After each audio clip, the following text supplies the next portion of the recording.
Hey everybody, welcome to Rose Recap. I'm your love expert, Deanna Pappas. And I am your TV expert, Nicole Seidman. We are back with another wonderful week of The Bachelor. It took us straight to hometown dates, and I tell you what, Nicole, this is my favorite part because not only do you get to know the girls better, you get to know their families. And when you're dating, this is such an important part. Oh yeah, you see a lot about a person. You see them in their own environment with their families, and it went really well for Chantel O, who had the first date. She had a big hometown date, and when I say big, I'm talking about her house. It was huge. It was gorgeous. Oh my gosh, her front door was bigger than my own house in Georgia. It was enormous. It was beautiful, and so was her family. The mom was beautiful, the dad was beautiful, the brother was beautiful, Chantel O is beautiful, the dogs are beautiful. It was perfect. And Brad definitely had a good time. Brad and the dad got along very well. I saw Brad looking at the mom like, if this is what Chantel looks like in 20 years, I am in, baby.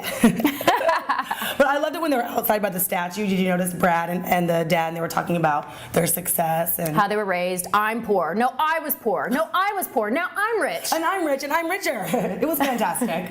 I definitely think we see a good future for those two. And another date that went really well was Ashley's. Ashley's hometown date in Maine was adorable. Her family was so excited, so energetic, so filled with love. So bubbly. They were so bubbly, and every time they were sitting by each other, they were like on top of each other. Just, you could feel the love in that family. I think Brad had a good time too. What do you think? I think I'd have a good time. I want to have a slumber party with Ashley's family. So did they. They wanted to sleep right on the floor right there. A date that didn't go so well was Chantel N's hometown date. And one thing that creeped me out was the creepy funeral music that played through her entire date. It was never ending. Yeah. And not only was it creepy, we're all sick of hearing about the death. Oh my goodness gracious. It's unfortunate too because she's so beautiful and so cool, but this whole job thing is killing the romance between her and Brad, and I mean that with no pun intended. And the unfortunate thing also was that the job, the morgue, everything, that's the family business. So the date at the house was awkward as well, and it's very clear that her dad has no intention of her moving to Austin. I mean, Daddy made that perfectly clear that Yes, Chantel N is going to be taking over the family business. So Chantel N will not be moving to Austin, Texas. No, ma'am, but somebody that might be moving is Emily. Emily's date went really well, don't you think? I love Emily. Yeah. I was so glad to get to go on her hometown date this week and felt right at home with Brad as well.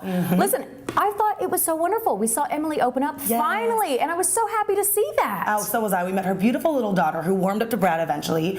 The only problem with the night was the end of it. When Brad would not kiss Emily, she was opening up, she was ready, she was wanting it, and he kind of chickened out. Nicole, Emily was pretty much on the couch begging for it. She flat out said, that little girl's gonna be upstairs every night. It doesn't matter. Just give it to me. Exactly. Give it to her, Brad. And after a few minutes of awkwardness, finally at the front door, they did have a juicy kiss, which went really, really well. I can't wait to see them next week, that's for sure. Juicy, Juicy, Juicy took us straight to the rose ceremony. And I tell you what, best dressed this week, Emily. She looked gorgeous. Blue is definitely her color. Definitely her color. Yes, and of course Chantel went home. So sad, No so surprise sad. there, though. Chantel N went home, and listen, she handled it just like a lady. She was very sweet. Wished Brad luck. Good luck to you as well, Chantel. This takes us straight to the poll question this week. Guys, next week we are going on fantasy dates with Brad and all the girls to South Africa. Yep. This is also another one of my favorite parts of the show because when you get in the fantasy suite, you get tons of time alone. No cameras, no producers, nobody telling you what to talk about, when to talk about it, how to talk about it. Just lots of champagne. Lots of champagne and genuine time alone. Yep. So let's know this. Who is going to take Brad up on his fantasy suite offer? Will all the girls go to the fantasy suite? I hope or will so. some of the girls turn him down? Drop your answer at www.deanna-pappas.com. And of course, for more reality show recaps, check out my blog, www.hotmomspot.blogspot.com. That is all the time we have for today. We will see you next week with your Rose Recap.